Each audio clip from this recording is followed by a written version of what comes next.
All right. We're live. Welcome to the show, everybody. Nando, Fino, John Laghezza. Just give me a second to get this thing down. Yeah. Chris Vaccaro's not here. To your benefit, John, of course. But no way. Big shoes to fill, though. He's in Vegas, and I have pneumonia. So this is basically the John Laghezza show. If that's cool, if that's okay with you. I think every show I'm on, I make it to the John Laghezza show. Yeah, right. Oh, my apologies. I've been saying Laghezza. It's Laghezza. We're going to go with school Italian, right? Yeah, Laghezza. It's okay. It's all right. Listen, some of the Italians around here, I get the trilled Z. Laghezza. It's all good. So good. Do that too, you call me whatever you want. Just don't call me late for dinner, bro. People call me Nando and it drives me crazy. I can't take it. So, Yeah, well, you saw my crude Photoshop, man. They got it all wrong. They didn't have the space. They had the wrong letter. It was just, oh my gosh. How could you put that out? Goodness. It happens, man, If it makes you feel better, I did the CBS Draftathon. They put me out as a DEFINO. I'm like, I used to work there, man. Yeah. That's why I put you in the striped outfit. You look like a criminal in that photo. That was pretty funny. That was great. Hey, how are you doing? This is it. I'm pretty good, man. This is great. It's my player profile debut. I was telling you, man, this is my kind of NFL, public debut. Really kind of tough to break in. I'm a big fish in a small pond, I think, in MLB. So you've changed your screen NFL's a much bigger pond. Yeah, football's a much bigger pond. Real kind of hard to break down that fourth wall, but here we go. Let's show them what you discovered. Fourth wall, yeah. That's right, man. So I met John maybe it was even pre-pandemic when you were writing for Razzball. Yeah. And I'm like, this stuff's really good, man. Eventually I got you in the Athletic, and then eventually I'm like, you do football? And there we go. Yeah, I was actually obsessed with football before baseball. It was just baseball I got into for handicapping because, it allows so many opportunities, right? If you're looking to bet professionally, baseball, gives you more opportunities. Again, you don't have to be as acute. You could, volume bet, you get a lot of chances and stuff like that to let the probability play out. Football could be a bit more difficult, and the markets are a lot sharper as the week kind of progresses. So football, we're fantasy heavy, but because Laghezza is here, we're going to do some a little bit of betting stuff. He was talking some really cool betting stuff before. I'm like, save it for the show, man. Let's get moving. I'm probably going to be coughing a lot. As I mentioned, I have walking pneumonia. So just bear with us. If the audio sounds kind of weird and goes away for a second, that means I'm having a coughing fit. The show we're called today is Last Minute Steam Chasing. Last minute advice, last second advice. Also, if you got some questions, if you're watching this live on YouTube on the Player Profiler page, hit us up and we'll answer them for you. If you guys start sits already, I don't think it's too early to trade for you, man. I'm not people are asking me trade questions. I'm like, come on, dude.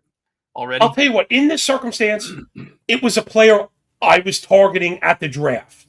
Meaning, I'm not going to be swayed, right? I'm not being swayed where I'm trading right now. I'm not going to overreact and trade.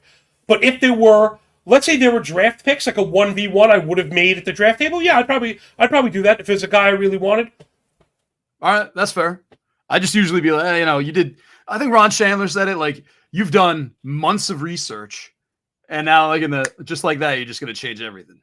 So. Yeah, exactly. But let's say, a couple of guys I'm on, they've even gotten some helium as of late, but I was into Sky Moore for a while. So if you were dangling a guy like that I really was into, had a lot of upside, even with the new Steam, I'm not sure he's being properly priced. Although now the Kelsey thing, me, I'm drafted 24/7. I'm closing out these, looking for some overlay in the Drafters Best Ball right now. What's the Steam? It's crazy. John, look what you made me do. You got to get the mute button. Get the mute button. I got you, man. I eat airwaves like cannolis. Don't sweat it, brother. Oh, man, we're good. Who are the Steam guys on Kansas City? Because I know, it was Sky Moore early, and then Justin Ross got crazy, and then Kadarius Toney, everyone was on, I feel like, the last couple weeks. Yep. And now with Kelsey, I feel like it's just a carousel. You can't be like, well, Kelsey's out, so it's going to be Richie James. You know what I mean?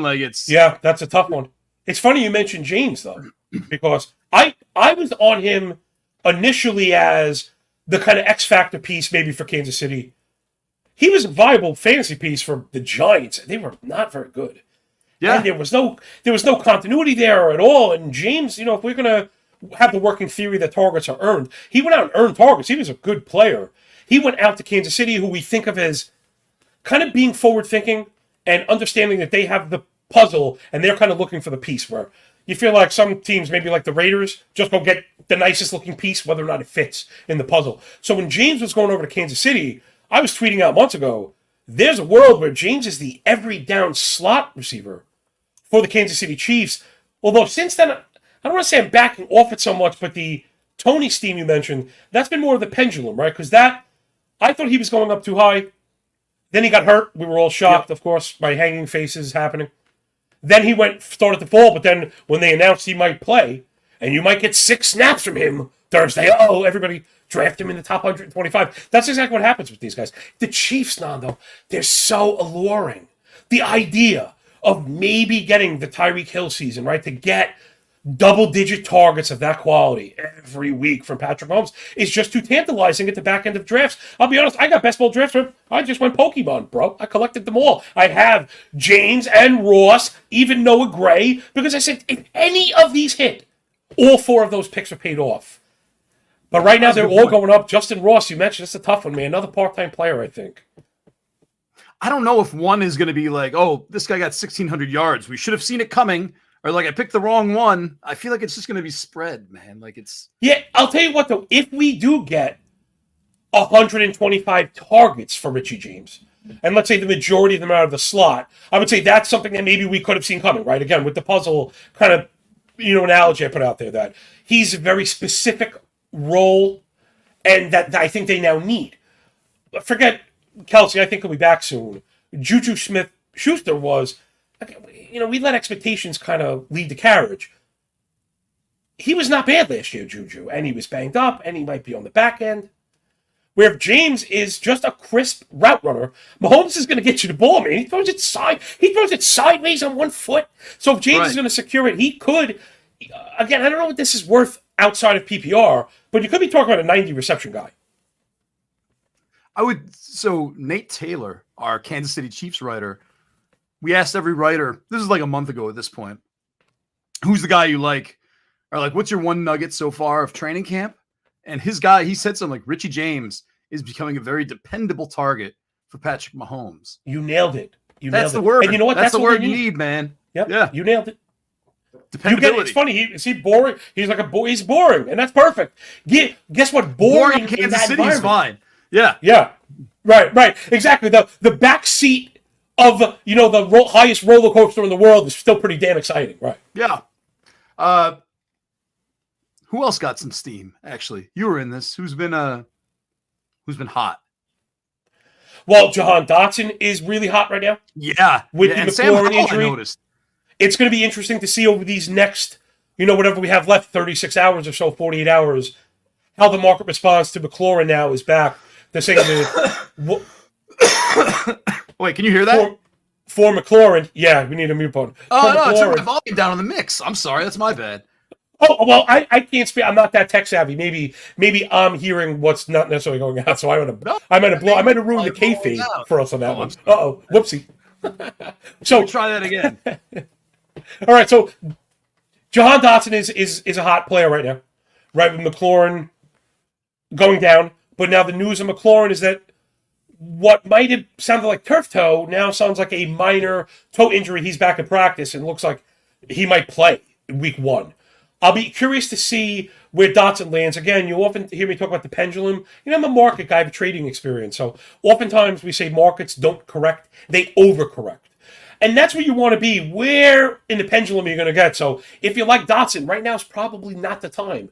The way markets move as we get to the closing bell, Jahan Dotson's price is going to drop over the next 24 hours. So I actually still like where he's going. If Howell is going to be a viable quarterback in the pros, he looked pretty exciting in preseason, good enough to roll with. Jake loves those guys could both be great. Let me tell you, Dotson, with football it's weird because if you make a claim like you saw something on TV, all the tape guys get after you. But I have a little bit of experience with this. I learned a little bit about tape watching with a football coach, high school football coach, that was trying to make his way. And when I watch games, I take notes just for the few things that really stand out. Dude, Jahan Dotson is the boss. He is so good. He puts guys in a freezer on the line. He's so incredible. I would say him and like a guy like Brandon Ayuk are 2 of the receivers I think are way better than the fantasy community gives them credit for because their skill level is maybe not maximized for fantasy within their, offensive constructs, let's say. Jake Zeeley's been talking up Dotson a lot. I believe in Bieniemy, And I think Jack Del Rio's the defensive coordinator is very underrated. I think Washington's going to be a good team, man. I don't know who's going to win that backfield. Maybe Brian Robinson. I don't know. Like apparently Brian Robinson's a better pass catcher than anybody realizes. Well, towards the end of the year, he showed a little bit of gusto, man. It's so unfair what we do to some of these players as far as injury goes.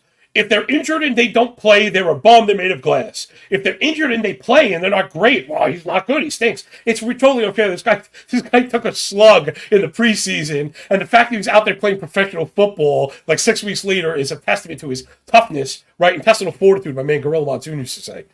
Yeah. Brian Robinson, towards the end of the year, we saw him actually catch a pass in the red zone, do a little shimmy, and score the rock. I think he's the sneaky pick. This thing with Gibson, he's very talented. I just don't think he's built for the between-the-tackle role that we need for the explosion that everybody wants. I still think no matter what, Gibson is going to be viable. He's like a back-end RB2 no matter what, because he's going to get usage. But you mentioned it, the Washington defense, very good. Yeah. Very, very good. Feels more like a Robinson game script incoming than anything. I'm with you on Brian Robinson. I'm kind of higher, I think, on the Commanders as a whole than anyone else. Me too. That's going to be you. All right, then you, I guess. All right, great. No, it's going to work out well. Dude, I made a lot of money on that defense last year. One of the things people just don't give enough credit to, like I said, I know it's not purely betting, but I have my, it helps me for fantasy because it helps you keep a more fine-tuned eye on defenses. Washington was fantastic defensively. Fantastic. And people kind of assign narratives based on the jersey. Oh, Washington stinks. Or like, oh, the offense stinks. But that doesn't mean the defense stinks. The Jets were the same way. You could bet team total, on the other side of the Jets game to go under because the defense was phenomenal. They just weren't giving it up. I'm with you. It's a really tough division for Washington to say, like, they still probably project to be last place. Man, one of the best last place teams you're going to find. I don't know. Well, hold on. Hold that thought. We got to run an ad real quick and say thank you to our sponsors. But hold that thought because I think they could. They could be second, kind of. But we'll see. Second. Whew.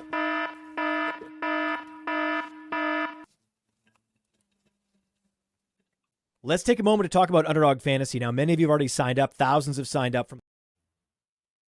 Let's take a moment to talk about Underdog Fantasy. Now, many of you have already signed up. Thousands have signed up from Player Profiler already over the years.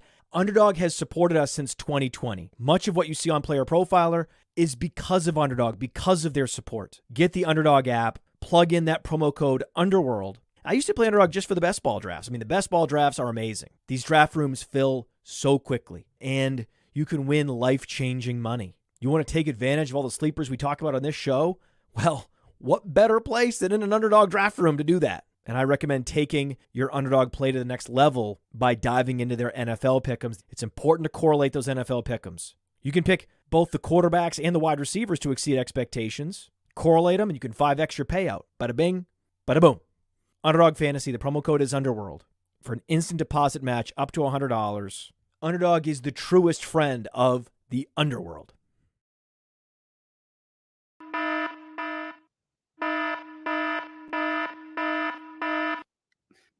All right. Shout out to Underdog.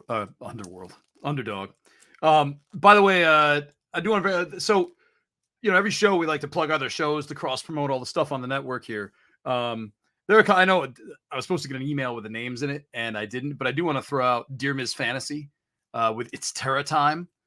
She's fantastic. She won the Tags Rising Star Award this year. I've known her for several years, I think, back when she was doing Fantasy Vipers with Matt Donnelly and that crew. But like a wonderful, nice, smart analyst. And it was kind of cool seeing the email that they were bringing her on here. Also, they're doing a show that's like totally in Spanish. I think it's called Player Profiler in Espanol with Mauricio Gutierrez. Good stuff. I don't know. I think it's worth checking out. That's all. I was like, should I look like a total suck up here? Because I thought, man, I am, I'm so involved in baseball during this transition period and as sharp as the football content market has gotten. And you know me, man, I hate to be outdone. So I just kind of outwork them. I never sleep and all I do is consume content. So it's Dynasty Warzone, it's First Mover, it's press coverage, it's First Class Fantasy, Mind of Mansion, Man vs. Machine. I listen to the entire set. And shout out to my boy, Matt, Mr. Kelly, that you just heard on the ad there. He is, man, I'm my kind of dude. I don't even know him, but he's my kind of guy. You could just tell he's on the fringe like me, man. Heaven forbid you put the three of us in a room. How many words you getting in edgewise? Right. Let's see His what pods happens. are so long form, and they just really, it's my style, man. Just brilliant stuff, really brilliant stuff, you know? Yeah, he said something in there like his pods can go 2 or 3 hours sometimes. Like, wow. Yeah, as most Endurance. of a couple weeks ago. That's a lot. But if he's people are really listening- super sharp, though, man. And you know what? That's the kind of thing where, you know, you could tell for me, like that's what I believe in, really. Like I believe in long form content when you really get into these kind of advanced, you know, risk ventures, because I think it takes that long to unpack all the nuance and the circumstances and how they affect things. And oftentimes in football, what I try and teach people, at least a little bit, is it's more about the counterpunch than the punch. You know, oh, this team has a bad run D, so I do the running back. You don't think they know that? It's how will, as you set up those pieces on the board, how will the reactions and counter reactions go? Well, you really want to think 3, 4, 5 steps beyond. So I actually really dig the long form stuff. Like I said, I just spent my entire life with like an earbud in, you know. It's great, right? It's a good way to live. Yeah, you know what? Listen, man, I've heard all the Blues Clues songs a million times. I already know all the words, so I might as well learn something. Back to, well, you know, do we talk about Washington anymore? I think we're good. What do you think? Wait, I have to know. You have them second. If you have them second, I think the or Giants potentially second, which is the last one year team this they're time- better than? They're better than the Giants. Wow, really? I don't know. That I'll tell you what. Now I that feel you like the say, Giants got maybe it's lucky. closer than I thought. And last year, everyone was saying the Giants are so lucky. The Giants are lucky. The Giants are not an 8-2 team. The Giants are not this. The Giants are not that. And now all of a sudden, the Giants are amazing because they got Darren Waller. Like, is that what changes the Giants to make them a real team? And if you believe in the Giants last year, then you got to believe. How can you not believe in Washington this year? Right? They're just an out of nowhere team that could do well and surprise a lot of people. Well, I think the coaching is the first one. I think coaching is the answer to almost all of that at once. The reason, like myself, believed in the Giants is because they outperformed based on really quality, rational coaching, and now added talent. So I think there could be another level up. My worry with Washington is I almost feel like they're succeeding, maybe despite that. And I like Ron Rivera, Yeah. but when I saw that video towards the end of the year when they were playing around with their quarterbacks, and he was unaware that a win would have gotten them into the playoffs. Listen, I get some of these coaches have a lot going on. They think they're protecting state secrets and stuff like that. Yo, you got it. You have to know the playoffs. He didn't know the playoffs there. There are best ball bros that can recite Week 17 right now. And you tell me the head coach of a competitive divisional team doesn't know? So, like, come on, man. You got to do better than that. That worries me. I It don't know does. if It I worries buy me. that. You buy that? Well, again, so let's think any further. Is this the type of team to make poor decisions? Look at the first leg of the logic tree. Well, they did bring in Carson Wentz. So they're not doing very well. Also, if you had Sam Howell and he's good, why did we wait 17 weeks to see him? Why did you roll out Taylor Heineke to see he was decent, only to move him up? Again, like football, it's very much different for me than baseball, where a lot of my baseball stuff is done in the spreadsheet. For me, my football work, I like to know the numbers, but for me, it's not. It's more flux. It's more dynamic than that. It's more of a fluid thing. Yeah. There's a lot more. It's a different beast. Yeah, it is. It's totally different. It bugs people out when they'll hear me talk about football for an hour without using any statistics. Yeah, because they're looking for you for statistics, right? Well, I think they're just used to it. Well, you know what it is? You know? Like baseball, you're doing research here. Football, you're doing research here. You know what I mean? Like it's like for football season, I read a lot more beat writer stuff. You know what I mean? I just like try and stay in like I actually hit up our beat writers in the back end of the Athletic a lot more for football season than I do for baseball season. Right. Because I want to know for like poor Josh Kendall, nicest guy in the world, our Falcons guy. And this happened before yesterday, before the Joker Cordero Patterson came out, right? Before Cordero Patterson as the starting J. I've been asking, what's going on with, like, how do you dump a guy like Patterson just like that? You know what I mean? Like, I understand you got a brand new, amazing running back, but like Patterson's gotten you 19 touchdowns the last 2 years, a ton of yards. He's done everything you've asked in that same system. And now all of a sudden he's just like, there are no touches for him. I don't believe that. No, I wouldn't say Not for that. a second, man. I think Atlanta is being pretty direct about their strategy. They're going to do it on the ground. Whether or not we like it or you like it, the opponent likes it. They're going to do it on the ground if they're down 14 points. They don't care. Arthur Smith does not see a 14-point deficit as reason to abandon the run game. Now, this guy goes into the whole Atlanta kind of ethos, right, with the ground game, that it's the system and the blocking, the coaching, the play calling, and the offensive line that made that go. Do you really believe Caleb Huntley is a super efficient, excellent running back? No, the answer is no. The answer is no. So the fact that people are down on Bijan because Tyler Algier had 1,000 yards, that is not a feature. That's a, you know what I mean? That's not a bug. That's a feature is what I mean. Patterson is going to get that third scatty Huntley role. He's going to be great. You're not wrong, Nando. Patterson was awesome, especially 2 years ago. Man, when he was getting ahead of steam towards the line, it didn't look like anybody on the field would be able to bring him down. But what did they learn? I think we all learned in real time. He can't handle it like that. So if you keep him fresh and keep them guessing at what he's going to do, he could be really impactful. I expect Patterson to make a difference, but I think it's going to be limited. And I think that's okay. I think Bijan is going to be absurdly good. I don't know why people are off him. What about Patterson? Are people off him? I feel like Bijan got stuck in 5 or 6 overall. I don't want to call it the boss man, but Kelly is one of the guys not into the Bijan first round call. So I don't want to speak for him and say he thinks he's going to be terrible, but he has been very firm that he doesn't belong where he's going in the first round. And I would argue against that. I think historically, running backs with that draft capital behind them are getting 290 touches. You're airdropping him into the single best contextual environment there is. He's also really skilled in the pass game, so he's not going to get scripted out. And again, the Algier stuff, I didn't see Algier as a threat. I see, well, if you could just plop a 5th round running back into the system, and he was good for, I think it was 1,050 yards, then Bijan is to the moon. And he's going to catch balls. So, I don't know. We'll see. I could be wrong, but I'm thinking, 280 touches and all the goodness from Bijan. Plus the breakaway stuff. And everyone's looking at last year's Falcon stats when Mariota was at the helm. Yeah, I think he messed that up. That was weird. That was poor. That was poor decision making, yeah. On him or on the coaching staff? Well, it's that, what it's funny? I don't even mean to trash a guy. Because it's, the talent has something to do with it. But it's like I mentioned, the punch and the counterpunch. It's what does your quarterback do before the snap? And I don't even mean calling plays and audibling. I mean, does he strike fear in the heart of the defense? Are they having to account for every inch of the field? Are they worried he might throw them off with his eyes? Are they worried if they leave a basket-sized hole in the secondary, he's going to put the big skid there? And the answer to all those things was no with Mariota. So it's just like, I have a hard time using that to look forward. And now this is where the baseball stuff does come into it. Dude, garbage in, garbage out. You're putting bad data into the model. You're getting bad outputs.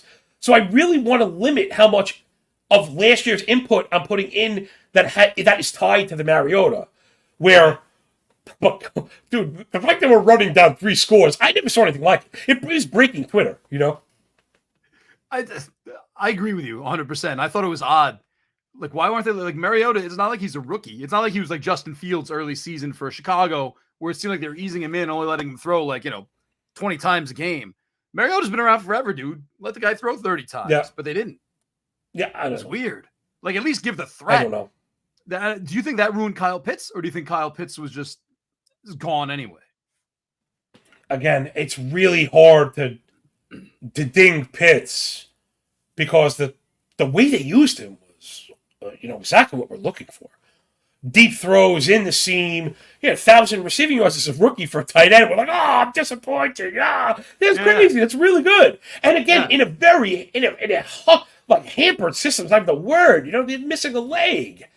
So I love the usage. The thing with Pitts, I'm worried about the injury. I wanted to see him out there getting reps, talking about the drumbeat of the emergence, the rising of the Phoenix coming. We haven't heard that. We've heard more about limited use and working him in, figuring it out. That's the part I don't like. Last part of them, you may have read this when you were editing my stuff, and I don't know if it's you or Funston. We may actually be hoping for a quarterback change. How about this? This is a good piece of advice for like the 4D chess players out there. If you start to sense they're going to make a quarterback move, you trade for Kyle Pitts, even if he's been hanging zeros. Because if they put Heineke in there, he has shown he does not care one bit. He's going out there to earn that money, baby. He is challenging the defense. I didn't think Washington should have let him go. I don't really understand the coaching. I didn't understand the consistency there. You brought in Heineke, the guy's peppering McLaurin. All of a sudden, he's viable. Peppering Dotson. Let's go. LFG. Yeah. All right, sayonara. You gave him the reps to let him go, to bring in the rookie you didn't give a chance to. None of it makes sense, because football's about continuity again. So to tie in all the previous themes, I don't know. Sometimes we assume rational coaching, like, right, Sigmund Bloom is kind of famous for that. Talking about our assumptions of rational coaching misleading us. And it happens. Yeah, and you don't know how much an owner was meddling with stuff too either. You know That's that's a perfect expansion, because we also, I say coaching, you're smart enough to understand that we mean sometimes there's more fingers in the pot, there's more spoons in that bowl than we want to admit, and an owner especially that isn't fully in tune with the working theory, right, with the 35,000-foot view. From the telescope down to the microscope, you're going to miss. It's almost like getting auto-drafted. If I get auto-drafted one pick, I feel like the whole thing's a bust. Really? Hey, by the way, you I'm had a great compulsive, story. man. Yeah, but I mean, like, well, do you set your queue? Do you set a full queue? I mean, yeah, you have to. So it's not so bad. I mean, at depends. least you're not getting hit. Again, I'm like Yeah, no. You're right. Setting queues is huge. I don't want to say I don't.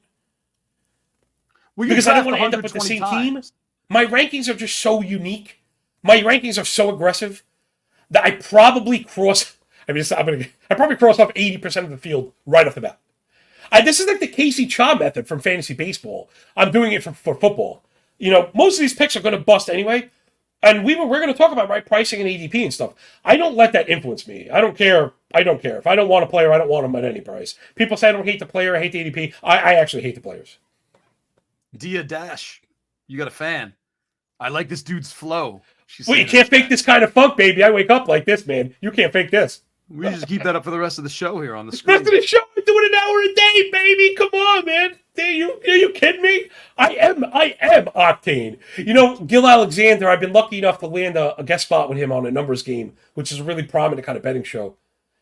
And it's just liquid energy, man. Instant energy. I love it. That's the introduction, and I love it. So I appreciate it, Dia Dash. Really, thanks so much. Yeah, listen, go tag the Podfather. Tell me you want more of me. You know what I mean? Hold on. Plug where all your stuff is while I cough uncontrollably. Go. That's okay. My rambling might be worse than your coughing. There might be more fantasy goodness in your coughing than there is in my garbled funk. Whatever this I need to line up my coughing with your ranting better. When you stop is when I start coughing. It's okay. We will get there, man. For first time, not so bad. But I got to tell you, I really got to thank you for the spot to let people see what we're all about. And stepping in for Vaccaro, man, big shoes. I hope he's listening. Good luck, Chris. I really do. Too, Chris. Like, you're in Vegas. You can't find a place to plug in your computer.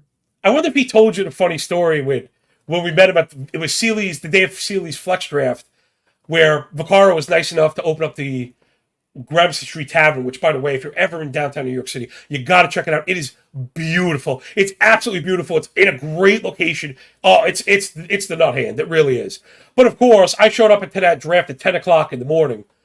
We didn't get to the tavern until 5 p.m. for all you people out there, and I spent those 7 hours banging down whiskey with Alex Peaked in high school and John Daigle and a couple of other kind of people in the industry. So by the time I got to the tavern, I had one eyeball hanging out of my face. A guy in a tavern T-shirt taps me on the shoulder and was like, "Oh, excuse me, this and that."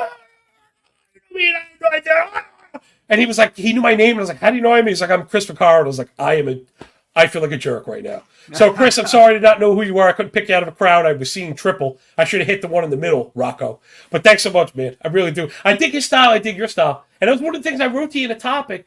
The outline was, the reason I like you guys so much is that I know for all the data I use, you got to meld the strategies.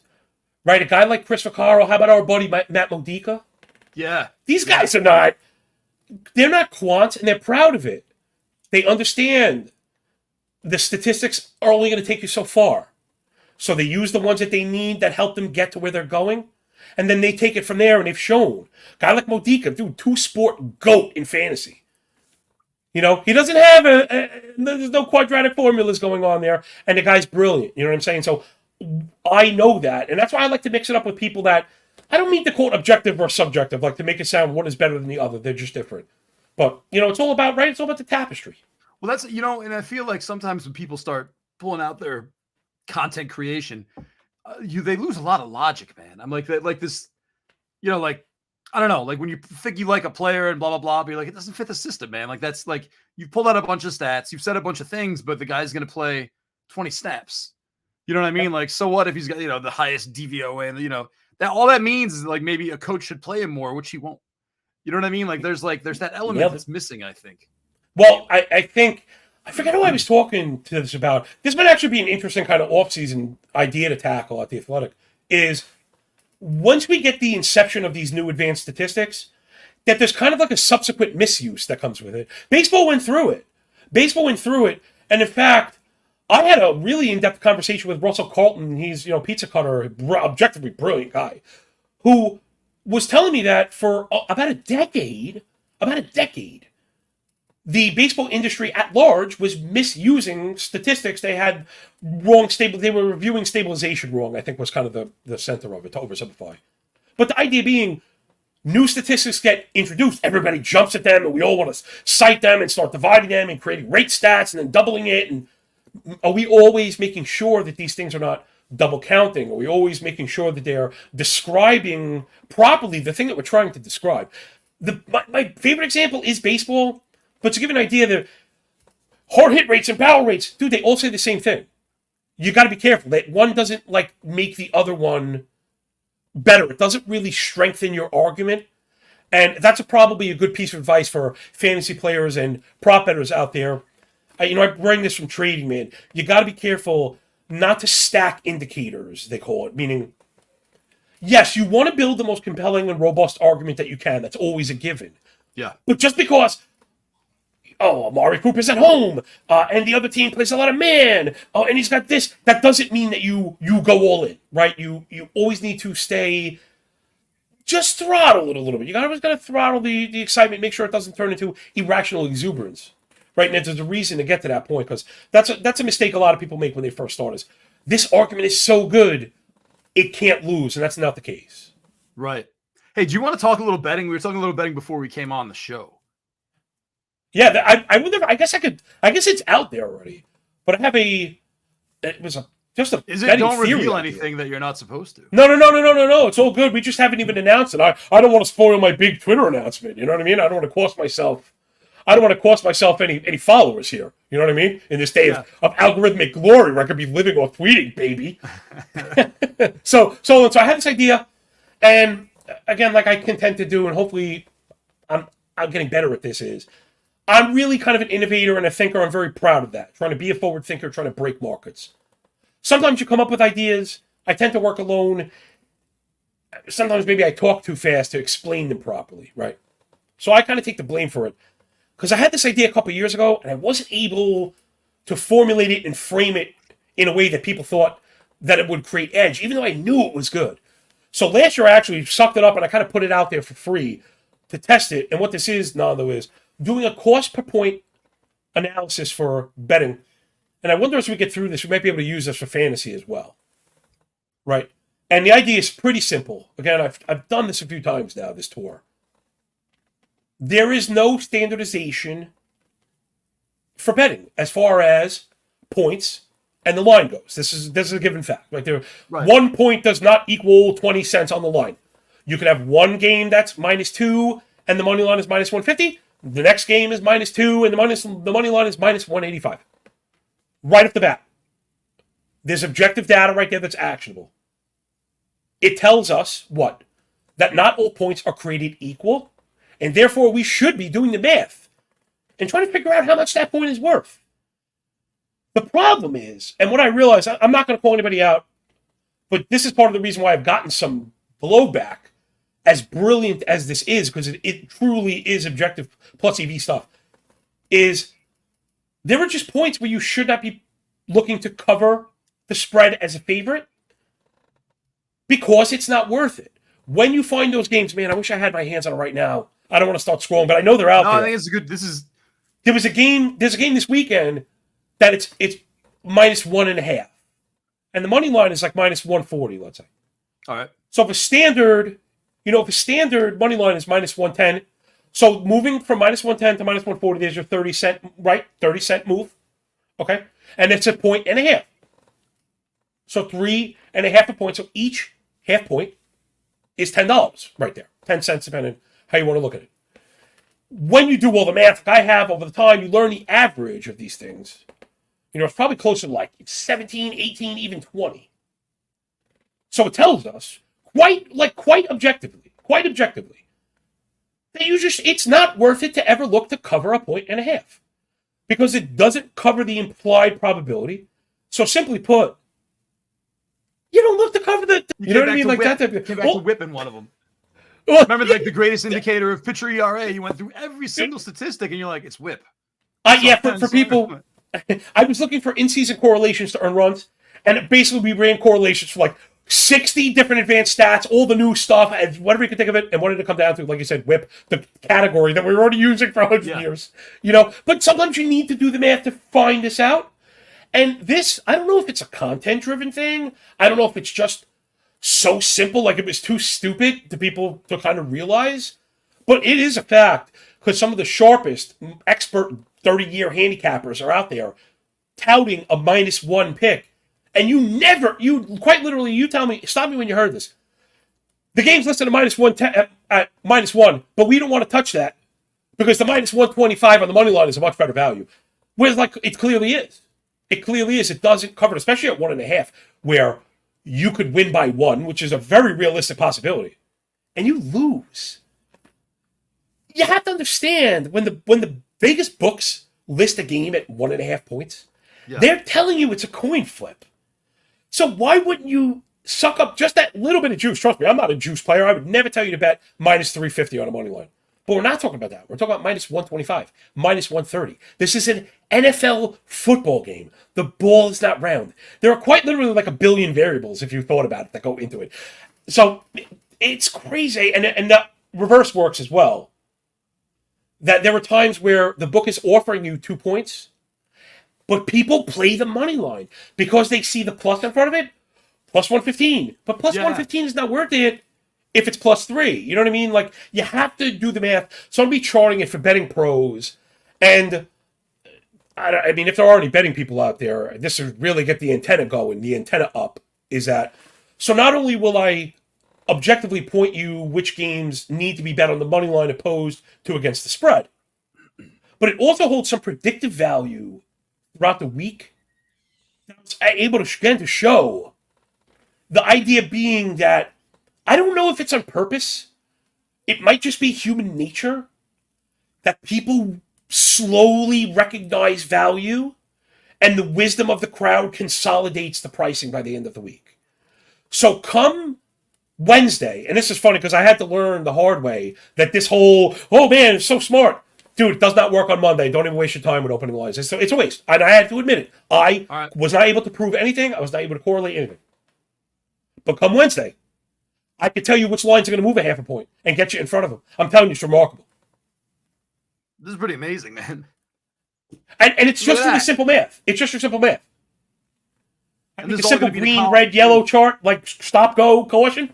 And I make it so easy anybody can read it. And it's like, it took off, and I showed it to the people at BP, and it was Fitzmaurice. Fitzmaurice is seriously sharp, dude.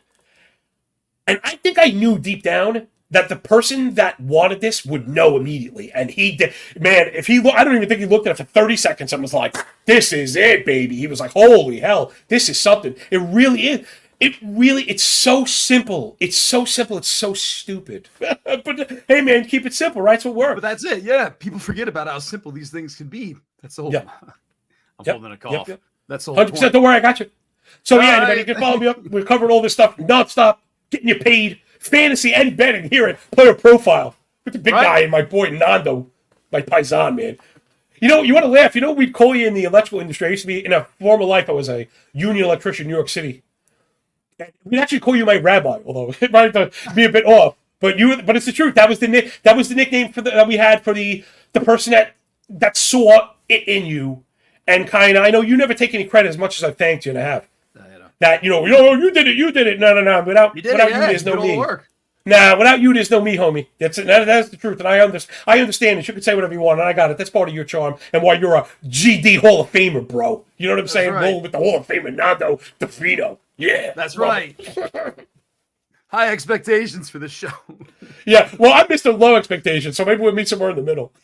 This guy's playing through pneumonia.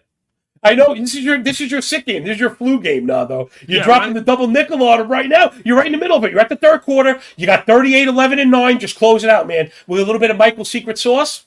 Wink, wink, and we're good to go. Where do you want to go from this, John? I mean, like, because look, we're in this weird spot between like most drafts are done. I did my last 2 last night, and then I'm looking at my lineups. I'm like, this is boring, man. There are no buys. There's like nothing hard here, and I can't really be like, well, the Buccaneers defense the last 4 games because there have been no games. So like, I'm not even looking at matchups. What about week 0 ads? You know how many? What? How about week 0 ads for people? Because though it's true, drafts are Yeah. done, but news is moving. Injuries are happening. What about week 0 ads? I was mentioning Seeley's flex draft. We had our first waiver period today, and I had bids in for. Well, I had drafted Jeff Wilson, which was, I like to think of myself as pretty sharp, Mr. DeFino, and I'm following. I got rugged. But that's not your fault. Really. On some. Yeah, he didn't play. Nando, he didn't practice. He didn't play. The presser came out and they said, "Oh, he could have played if it was a regular season game." That's like the biggest red flag. That's the biggest red flag. He didn't have his pair. So I think I might have to do this now. If you're worried, you got to see him. Maybe that was part of why those Dolphin running backs were all going so late. And I'm like, wow, Jeff Wilson, mega buy. So I had an open spot, and I had, which is weird, Luke Musgrave. I had Rashid Shaheed, who I absolutely love, man. He's one of my he might be my favorite, like, deep sleeper. So again, he was out there in a lot of leagues. So just as the drafts are happening, you don't like Gabe Davis, then, right? Well, Gabe, you gotta like Davis. Davis is definitely are those mutually exclusive? Like, what makes you like Shaheed so much? No. Shaheed on the Saints. Oh wait, who's the guy in the Bills? I'm thinking of the guy in the Bills. You're thinking maybe Deontay Hardy, or Trent Sherfield. No, Sherfield, Hardy. I'll figure it out. Shakir. Give me a second. You go. Khalil Shakir. Those are. I know the roster's better back. Shakir, not Shaheed. It's Shakir. Khalil Shakir. No, I think he's Dunzo, Mr. Nando. He's Dunzo. I would not touch that with a 10-foot pole. Going by the reports, the practice stuff, all the utilization. Hat tip my boy Mike Sando. Oh my gosh, guys, absolutely brilliant. Right? But he gave me like the Matrix treatment with True Media. He like plugged me in. I came out and I was like, I know targets per route run. I know defensive man splits. And it really helped me to understand some of the nuance and the context that goes on there. Football stats very hard to follow without splitting. And it looked like Buffalo moving Deontay Hardy into the starting slot role, who we know, right? He had a different, wasn't he Deontay Harris, I think? Yeah. So he was Deontay. So people talking do about, it's yes. He's right. Like Deontay Harris is now Deontay Hardy. He's projecting to be the slot receiver for the Bills. Now, that worries me, yes, because him and Kincaid, really, there could be overlap in the Venn diagram for sure. I don't know who is going to eat. No, Kincaid, man, he looks really good. He does. He looks sharp. He looks crisp. He was in the right spot, and that stuff matters. I thought you were going to get to Sherfield. I actually like Sherfield. They were really talking him up. And this is probably really deep league. Or if you happen to have Gabe Davis, which you mentioned. Sherfield, they said, they came out and said it. He's the wideout replacement. Like, he's the X replacement. He's going to take over if they lose Diggs or Davis. It's going to be Trent Sherfield who takes in. And Sherfield was really good. One last thing to that point. He was with the Dolphins last year. Again, to the narrative stuff that I actually like. Yeah. I actually pay a lot of attention to intra-divisional acquisitions. I really do. When Bill Belichick went and said, I'm tired of Mike Gesicki ripping me up every week. I'm going to bring in Mike Gesicki. I was like, whoop! I liked him. He got hurt, but I liked that move. Yeah. It happens all over. Buffalo said, we're tired of Damian Harris jamming the ball down our throats 2 yards at a time. Hey, somebody bring that guy in. This is like the Steinbrenner method, right? You go get the guy that beats you. Right. But we're seeing a bunch of that. Devontae Parker. There's been quite a bit of intra-divisional movement in the AFC East. Like I said, I really do tend to pay attention to that. Good. Gesicki is one of my favorite 20th round picks. If you happen to be still kind of chasing best ball glory like I am in the waning hours, the 11th hour, Mike Gesicki he's undrafted. I got two problems. I got two problems with Mike Gesicki that are like hitting my spider sense. One is obviously Hunter Henry. The other one is this injury just seems like something like we won't see Gesicki for a long. Like it's just one of those things that seems like it will snowball and snowball and snowball until they're like, well, it looks like he's gonna have to have surgery now because he hit a snag. Well, and I could be wrong. I could be totally wrong. I have nothing to base that on except it just feels like the start of that story. Again, I'm going to show off the degenerative nature of my work habits right now.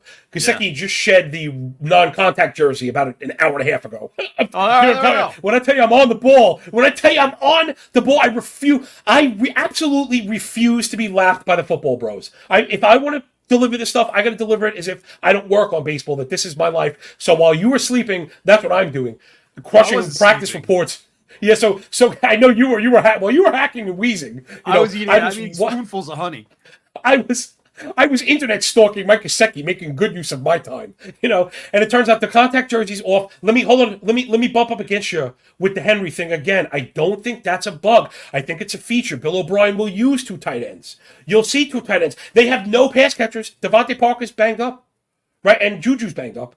And how did you like that report? First of all, who were they using? Was this Dr. Nick from The Simpsons? Hi, everybody. Hi, Dr. Nick. They said the report was, quote, Juju's knee could explode at any minute. What kind of medical doctor? Last I checked, I have a very good friend who's the best man at my wedding is a medical doctor. He does not use the word explode when we talk about knees. That's I saw that explode is not something a knee does.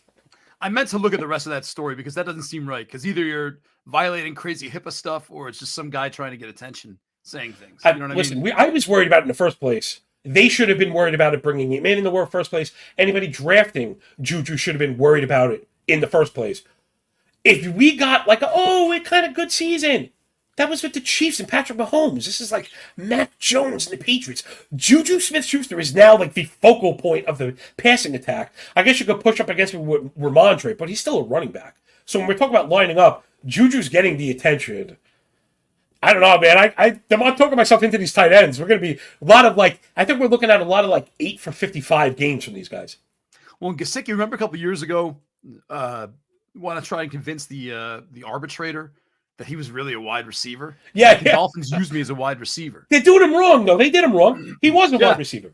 It sounds like he's like, I wasn't a tight end, man. I was lined up in the look at me. Look where I was lined up on all this film. I was a wide receiver. And it's funny, too. You could prove it, too, right? You could literally prove it and say, I spent 85% of my snaps out wide or in the slot. And it doesn't matter. I guess it's the designation thing. I don't know. I'm not exactly sure, to be honest. But that was wrong. They did him wrong. Yeah. It's still terrible. They do him wrong to pay him less. What do you do? Maybe he'll be happy under Bill O'Brien. I believe in Bill O'Brien. If he's healthy, I really think he's going to be good. I really do. I think he's going to be good. Remember, they just kind of removed Jacoby Myers, who was, I don't know, maybe he is Mike Gesicki. Maybe that's the Spider-Man gif no one knew they wanted. Mike Gesicki and Jacoby Myers. Gesicki's actually really good in space. He's big and lanky and stuff. Again, if he didn't have the TE next to him, we'd be talking about, Alan Lazard's a little bigger, but Alan Lazard. You know what I mean? Just some nondescript kind of wide receiver that is, in line for some work, in line for some target share. He's very good in the red zone. Gesicki's always had a nose for the end zone. He's got a bunch of top 5 weekly finishes and stuff. But I don't know. Again, we probably talked about their guys way too long. But we were talking about last round picks, and that's what's up. Kyler Murray, 20th round pick, also in drafts right now. And that was all on the fact people started assuming the Cardinals were going to tank and not let him play. You think we see Murray this year? Yeah, I think he plays. So, man. Come on. You can't be that obvious and that bad about it.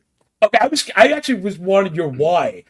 I heard some people say they think he'll play to fight off the Caleb hype, right? To try and this is my team, I got the money, kind of thing. Yeah, but I don't even know if they would be able to stop him. You know what I mean? If organizationally they're don't play so we can get the number 1 pick. I just don't buy. I feel like the NFL can. Roger Goodell can kind of just change a rule tomorrow and really punish the Cardinals for doing something like that. You know what I mean? Because it's all about the fans, it's about the integrity of the game, especially with betting now. it just seems like something they wouldn't let fly. Like Roger Goodell, they wouldn't let fly or would like destroy them and take away that first round pick. You know what I mean? Yeah, like I agree with you. It might be a little different reason, but still, I agree. Like if you're very egregiously doing that, I think you will get caught. You know what I mean? Yeah, and in particular, also, we're in the age of advanced, like, isolated film and all this data. Every player's under a graded microscope, every play. These guys want it. To Murray, I know Murray already got the bag, but a lot of times that actually motivates him even more. They want to show everybody that they're worth it. You don't think this guy knows if he flops, he's been hearing Call of Duty memes for literally the rest of his life as he's sipping champagne and eating beluga caviar? You know, I'm sure, sobbing into a Tiffany pillow. I'm sure he's going to be heartbroken. But it's the truth. And so I tend to think that the competitive nature of these guys is truly driving. I do. You know, we've seen that quite a few times. It's funny. Sometimes it's to their detriment, right? The Texans beat the Jaguars. It cost them Trevor Lawrence. Yeah. Didn't the Jets win one of those games too? Wait, is that the Jets that cost them Trevor Lawrence? It's happened a bunch of times. But it might have been the Jets and Trevor Lawrence. This is one of the most Jets things ever kind of things, like where it was like they were supposed to lose and there was like, wasn't like an end zone interception, something crazy. Like they were like, it was great play. Goal line stand, maybe, right? Or goal line interception? I feel like they did it at the end of the season. There were like 2 games the Jets were like, just roll over, and they didn't. We finally looked at the Jets and said, this time, we need you to lose. And they looked us right back in the eye and said, no deal. They might have been like, I got to go back and, because I don't remember this. I'm not a Jets fan, but like I remember, like, I feel like they were 0-12 and then like finished the season like, I don't know if it was that bad, but listen, when you're a Jets fan, Jets fandom is really something. You got to hear when me and Fino got it, because he's a big Jet guy too. It's just like, I don't even know what to make of it. He's actually one of the higher, like he's like an optimistic Jet fan, which is almost like an oxymoron, right? Now I'm like the overly depressed, pessimistic Jet fan. But every year they get me, and I'm like, man, maybe we do win 9 games this year. I don't know, man. I don't know if this is like Aaron Rodgers, like the bad version of Aaron Rodgers all of a sudden. What did you think about him last year?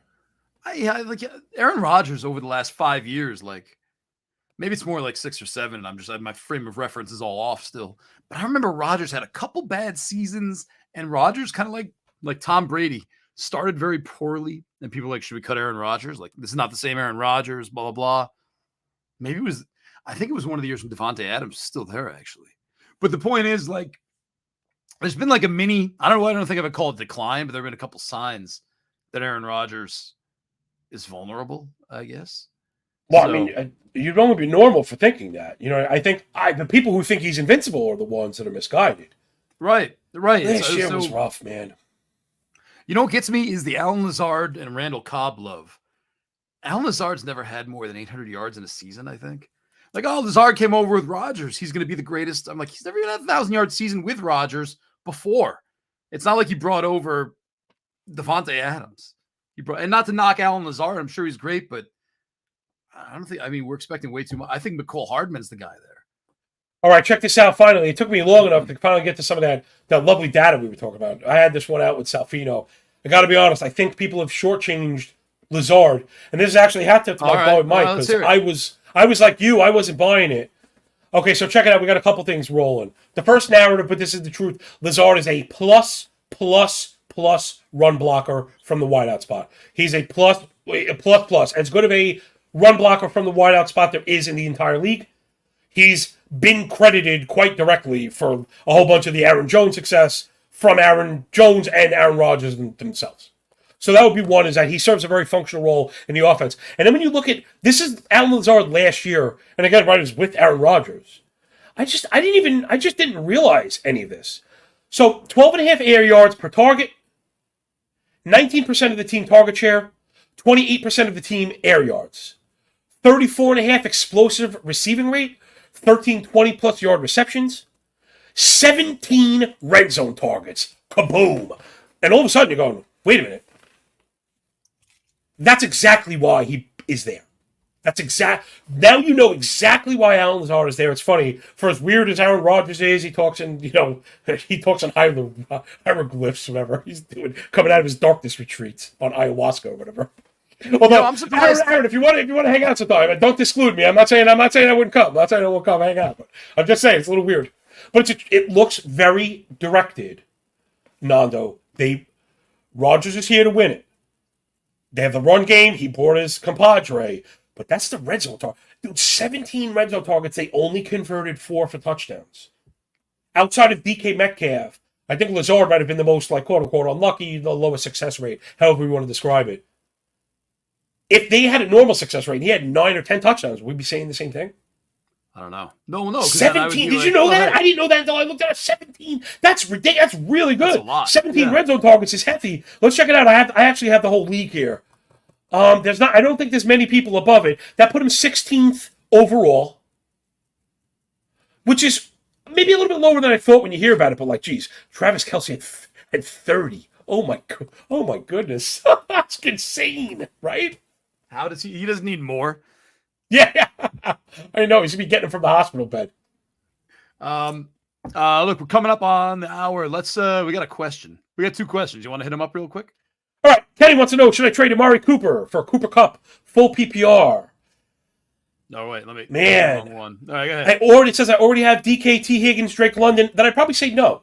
If you don't need, like, if you theoretically have a spot to stash Cooper Kupp, I think we need to find out exactly what's going on because we're still talking about, the 101 as far as per game efficacy, right? Which I think is also really important to, think about. We have totals, but sometimes totals in the NFL, Nando, just means a guy's healthy. Sometimes that's the Antonio Gibson theory that we were mentioning before. Antonio Gibson's always an RB2 because he's always on the field. And by the time week 14 comes around, he's the last man standing and gets enough work to kind of get him there.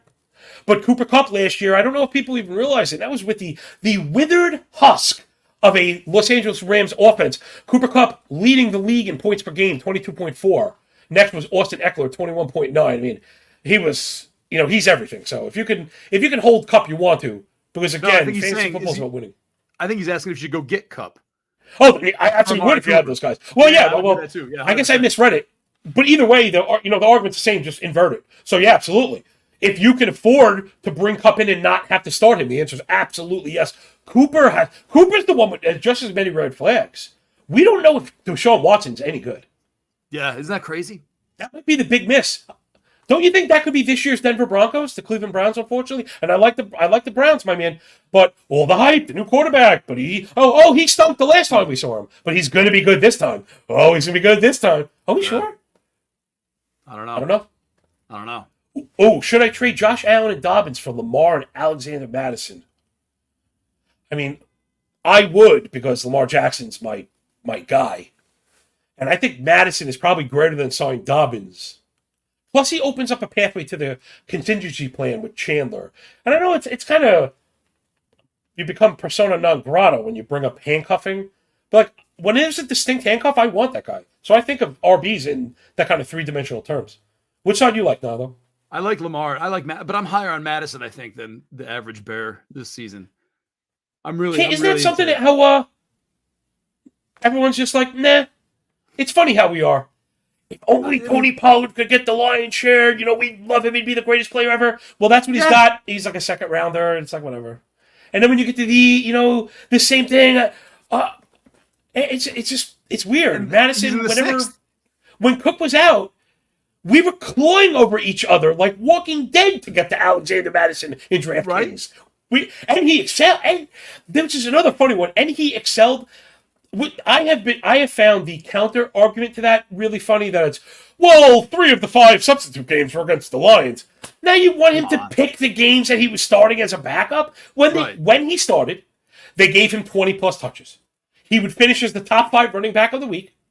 Dalvin Cook, they said sayonara. They put Madison on the banner. Didn't bring anyone else in of I don't want to say any merit. You know what I mean? I don't mean to mash these guys. I think Chandler is going to be good. Even I thought McBride might have been okay. But let's be realistic. They kind of cleared the path for Madison to excel. So I'm with you, man. Wheels up for Madison. I'm not buying it. Man, it kills me because some of the, I mentioned all I do is crush content. When the people you really look up to and respect are not into the players that you like, it still throws me off, Something's wrong there. It's I know you would never think I'd get bullied, but Well, you know, like Some of these I guys are find convincing. yeah. I find somebody who reviews a movie I like, and I'm like, let me see what else they liked. And usually they miss on two big ones. I'm like, well, I guess I don't like Mick LaSalle. You know what I mean? Ooh, Like, nuance. right? Well, it's almost the same thing. Yeah, All right, I get. Yeah, you know, that was awesome, man. Thank you so much, brother. That was great. Yeah, we gotta get going. This is John Laghezza. Yeah, from we'll call it from the Athletic. You can you still got drafts, go check out his ranks on sharpener.me, which I think you just go to your Thanks Twitter so much. account. And I'll be with Pizzola on Forward Progress. Me and Friedman and a couple other sharps doing NFL props Friday afternoon between 2 and 3 every Friday this season. First show is this Friday. I think I have the back end. So we're finishing up strong with the caboose. So 2:45 if you're looking for any of my alt prop ladders. I think I'm going to bring some smoke on Friday afternoon. And then you got to check out Laghezza. Go back to his Twitter account in December for a truly awe-inspiring Christmas house village display. Oh, I can't wait. We were already talking about it the other day. My kids started playing Christmas music. I said, no, not during the summer. No, that's too early. Because you see it. Once I let it rip, we let it rip. I don't want to see. I don't want to see Glitter Flick #1, not Spec #1 until it's time. And all good Italian Americans know that's the week before Thanksgiving. Yeah, that's how we used to roll too. Actually, there we go. Now we you gotta stop. The decorations take a week to put up. Plus, I have people over on Thanksgiving. I like to show off the village. You know what I mean? That's awesome. Okay, that's our sign to go. That's our Hack and Cough soundtrack. Everybody, thank you for joining us. Don't leave. Don't make me leave. Thank you to Player Profiler. Hold on. Oh, you have an extra second because I forgot to queue up the thing at the end there. All right, here's our out bumper. Goodbye, everybody. We love you. Thanks for joining us.